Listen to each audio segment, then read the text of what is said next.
dari kelompok 11 yaitu Rida Farida, Putri Cahyani, dan Sinta Devi akan mempresentasikan tentang metode dan kajian pendekatan Islam.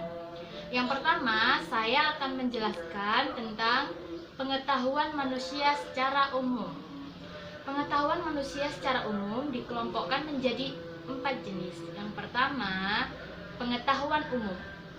Sebagai pengetahuan yang digunakan untuk memenuhi kebutuhan hidup sehari-hari tanpa mengetahui seluk-beluk yang luas dan mendalam. Yang kedua, pengetahuan ilmiah. Pengetahuan yang masih berkisar di seputar pengalaman dan diperoleh melalui metodologi dan cara-cara tertentu. Yang ketiga, pengetahuan filsafat. Merupakan pengetahuan tanpa batas dengan menggunakan pengkajian secara mendalam dan hakiki menebus batas pengalaman biasa. Yang keempat, pengetahuan agama, yaitu pengetahuan yang dapat diperoleh melalui Tuhan lewat perantara utusannya, biasanya bersifat wajib dan mutlak untuk diikuti. Kemudian, sumber pengetahuan manusia antara lain yang pertama coba-coba, akal sehat, pengalaman, dan wahyu. Kemudian pengetahuan, ilmu pengetahuan dan filsafat. Pengetahuan adalah segala sesuatu yang diketahui manusia sebagai proses dan produk dari rasa kapasitas untuk mengetahui sesuatu. Pengetahuan dari kata tahu, artinya mengetahui sesudah melihat, menyaksikan, dan mengalami. Ilmu pengetahuan merupakan kumpulan pengetahuan yang disusun secara konsisten dan kebenarannya telah teruji secara ilmiah. Filsafat adalah ilmu pengetahuan tentang kebenaran yang meliputi logika, fisika, metafisika, dan pengetahuan yang praktis. Baik, poin yang selanjutnya adalah metode ilmiah dan struktur pengetahuan ilmiah. Nah, yang pertama adalah metode ilmiah. Metode ilmiah atau proses ilmiah merupakan proses keilmuan untuk memperoleh pengetahuan secara sistematis berdasarkan bukti fisik. Para ilmuwan melakukan pengamatan serta membentuk hipotesis lolos uji berkali-kali. Hipotesis tersebut dapat menjadi teori ilmiah. Nah, metode ilmiah merupakan prosedur dalam mendapatkan pengetahuan yang disebut ilmu, di mana ilmu merupakan pengetahuan yang diperoleh lewat metode ilmiah disebut ilmu pengetahuan ilmiah. Nah, pengetahuan ilmiah ini adalah pengetahuan yang diproses dengan metode ilmiah tentu saja dan memenuhi syarat-syarat keilmuan.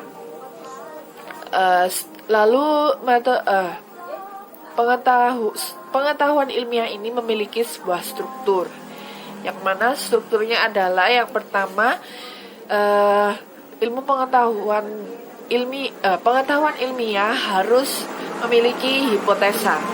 Jadi, hipotesa adalah perkiraan atau penjelasan suatu masalah. Lalu yang selanjutnya adalah teori. Teori adalah suatu hipotesa yang telah dibuktikan kebenarannya secara ilmiah. Lalu yang selanjutnya ada hukum. Hukum adalah teori yang telah diuji coba berkali-kali, di mana hasil uji coba dari teori tersebut selalu sama. Lalu yang selanjutnya juga ada aksioma atau postulat. Nah, aksioma atau postulat adalah suatu pernyataan yang dianggap sudah benar dan tidak perlu dibuktikan lagi. Lalu prinsip. Lalu yang selanjutnya juga ada asumsi. Nah, asumsi adalah suatu pernyataan yang dianggap sudah benar untuk mengambil suatu deduksi atau induksi berikutnya, di mana pernyataan tersebut harus didasari oleh bukti atau fakta empiris. Lalu poin selanjutnya kita memiliki studi Islam normatif dan historis. Nah, yang pertama adalah studi Islam normatif. Kata normatif berasal dari bahasa Inggris norm yang artinya norma, ajaran, acuan, dan ketentuan tentang masalah yang baik dan buruk, yang boleh dilakukan dan yang tidak boleh dilakukan. Nah, adapun studi Islam dengan pendekatan normatif adalah suatu pendekatan yang memandang agama dari segi ajarannya yang pokok dan asli dari Tuhan yang di dalamnya belum terdapat penalaran pemikiran manusia. Islam normatif juga dapat diartikan sebagai Islam yang berada pada dimensi sakral, yang diakui adanya realitas transendental yang bersifat mutlak dan universal melampaui ruang dan waktu, atau sering disebut sebagai realita ketuhanan. Lalu poin kedua adalah studi Islam historis.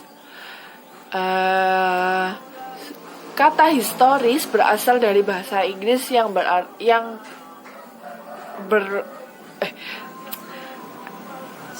Kata historis berasal dari bahasa Inggris yaitu history, yang bermakna sejarah, yang berarti pengalaman masa lampau daripada umat manusia. Kata sejarah secara terminologis berarti suatu ilmu yang membahas sebagai berbagai peristiwa atau gejala yang memperhatikan unsur tempat, waktu, objek, latar belakang, dan pelaku dari peristiwa tersebut. Nah, pendekatan studi Islam historis ini berarti Islam yang tidak terlepas dari sejarah kehidupan manusia yang berada dalam ruang dan waktu. Maksudnya, Islam semacam ini terangkai dalam konteks kehidupan pemeluknya, karena memang berada di bawah realitas ketuhanan. Dengan kata lain, Islam historis merupakan Islam real atau Islam yang senyatanya. Bentuknya berupa aspek kontekstual Islam, yaitu penerapan secara praktis dari Islam normatif. Maksudnya, wujud Islam historis itu diambil dari upaya penggalian terhadap terhadap nilai-nilai normatif melalui berbagai pendekatan di berbagai bidang yang menghasilkan berbagai disiplin ilmu, antara lain ilmu tafsir, ilmu hadis, fikih, usul fikih, teologi, tasawuf, dan lain sebagainya, yang kebenarannya bersifat relatif dan terbuka untuk dipersoalkan. Jadi intinya, Assalamualaikum, nama saya Putri. Saya akan menjelaskan poin E mengenai metode dan metodologi, paradigma dan pendekatan dalam riset ilmiah. Kemudian yang terakhir poin F mengenai bagaimana urgensi atau wadah lembaga untuk pengkajian Islam. Yang pertama, kita akan membahas mengenai metode dan metodologi, paradigma, dan pendekatan dalam riset ilmiah. Pertama, saya akan membaginya menjadi dua, yaitu metode dan metodologi. Apa sih bedanya? Nung Muhajir menyebutkan bahwa metodologi penelitian membahas konsep teoritik berbagai metode, baik kelebihan dan kekurangannya dalam kajian ilmiah, yang kemudian dilanjutkan dengan pemilihan metode yang terbaik untuk digunakan. Sedangkan metode penelitian mengemukakan secara teknis tentang metode-metode yang digunakan dalam penelitiannya. Selain itu, dengan redaksi yang lebih ringkas, kita bisa mendefinisikan metodologi sebagai pengetahuan tentang metode-metode yang dipergunakan dalam penelitian. Sedangkan metode adalah prosedur atau cara yang ditempuh untuk mencapai tujuan tertentu. Kemudian masih ada satu istilah lain yang erat kaitannya dengan dua istilah ini, yakni teknik.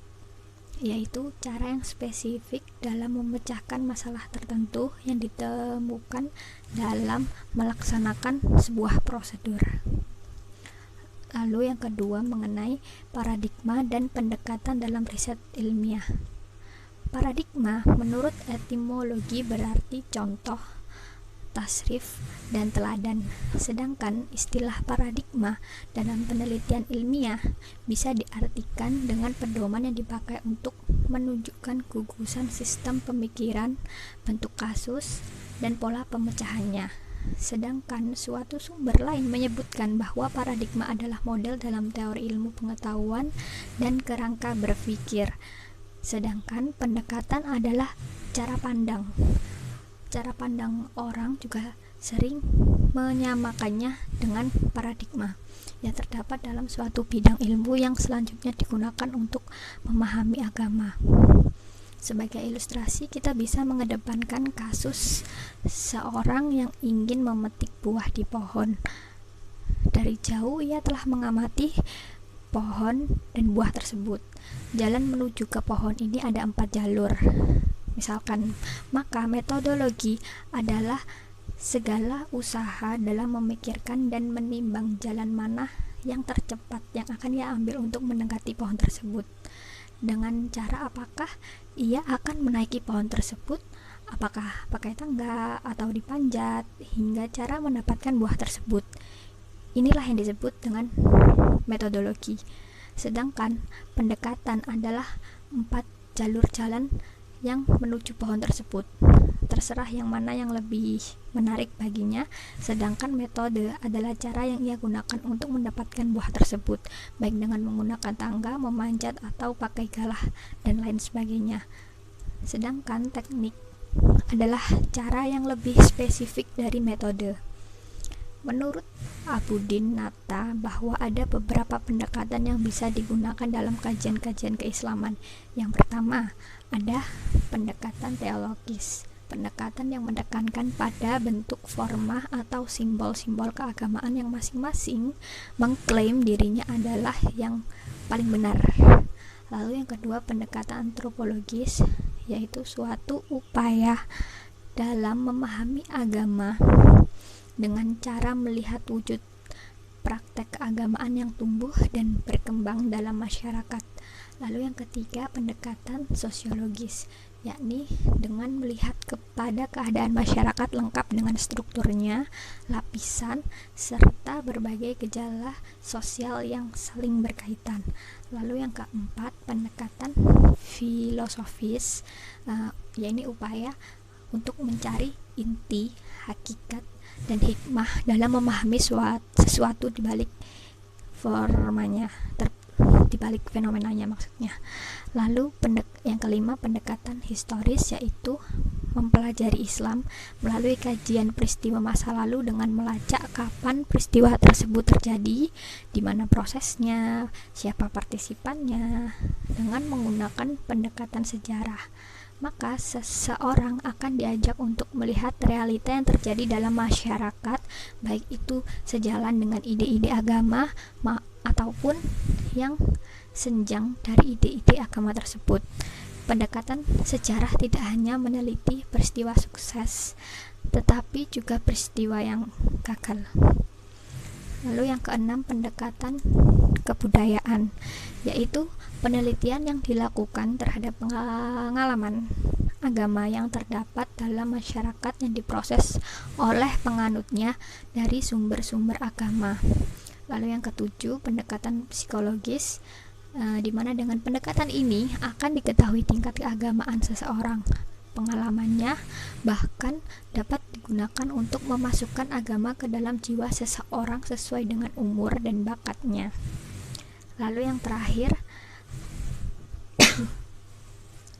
selain itu, dalam pendekatan dan pengkajian Islam juga dikenal beberapa pendekatan lain seperti pendekatan fenomenologis, komparatif, studi Islam, studi wilayah, dan pendekatan postmodern.